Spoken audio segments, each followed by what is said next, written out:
বাংলাদেশে একটা সিনেমা বানানো মানে হচ্ছে এটা নিয়ে যুদ্ধ করা। একটা সিনেমার স্ক্রিপ্টিং থেকে শুরু করে এই সিনেমাটাকে হলে নিয়ে আসা পর্যন্ত এটা মার্কেটিং করা, পুরো ব্যাপারটাই হচ্ছে একটা যুদ্ধ। পরশুদিন এসে যখন ময়দানে দাঁড়াচ্ছিলাম তখন আমার কাছে মনে হচ্ছিল যে আমি তো যুদ্ধ শেষ করে আসছি, বাট এই যুদ্ধটা মানসিক। আমি যদি ওই পার্সপেক্টিভ থেকে বলি তো আমি জানি না সবাই আমার কথা বিশ্বাস করবে বা কতটুকু অ্যাটাচড। তো অ্যাকচুয়ালি আমি বলি কি, বাংলাদেশে একটা সিনেমা বানানো মানে হচ্ছে এটা নিয়ে যুদ্ধ করা, অ্যাকচুয়ালি যুদ্ধ করা।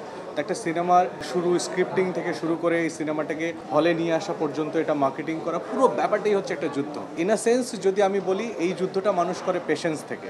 আমার এই কাজের সঙ্গে যুক্ত হওয়া বা এই কর্পোরেশনে হেড অফ মার্কেটিং কাজ করা বা এই যে প্রজেক্টটা হয়েছে এশিয়া মার্ডার, এটা ক্রিয়েটিভটা দেখা, তো সেই দিক থেকে আমি যদি বলি যে আমি মানে একটা বিশাল বড় যুদ্ধ করে পরশুদিন এসে যখন ময়দানে দাঁড়াচ্ছিলাম তখন আমার কাছে মনে হচ্ছিল যে আমি তো যুদ্ধ শেষ করে আসছি, এখানে আবার কি ধরনের যুদ্ধ। বাট এই যুদ্ধটা মানসিক, আরও যুদ্ধ, এই যুদ্ধটা মানসিক।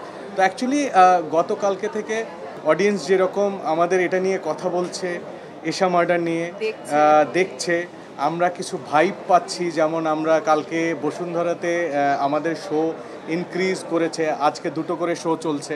হ্যাঁ, তো এই যে জিনিসগুলো, এগুলো ভালো লাগে, এই অ্যাডঅনসগুলো। তো আমার কাছে এখন পর্যন্ত ভালো লাগাটা শুরু হয়ে গেছে। তো এখন আমি চাইবো যে মানুষের যাতে আমার সিনেমাটা ভালো লাগে। প্লিজ আপনারা হলে আসুন। হ্যাঁ, বসুন্ধরায় সিনেপ্লেক্সে চলছে, সকল সিনেপ্লেক্সেই চলছে। আমরা আশা করছি যে জায়গাগুলোতে নেই, যে মাল্টিপ্লেক্সগুলোতে নেই, সেগুলোতে আমরা নিয়ে আসার চেষ্টা করছি অ্যাজ এ টিম। অ্যান্ড আপনারা এশা মার্ডার দেখুন, আপনাদের আসলেই অনেক ভালো লাগবে।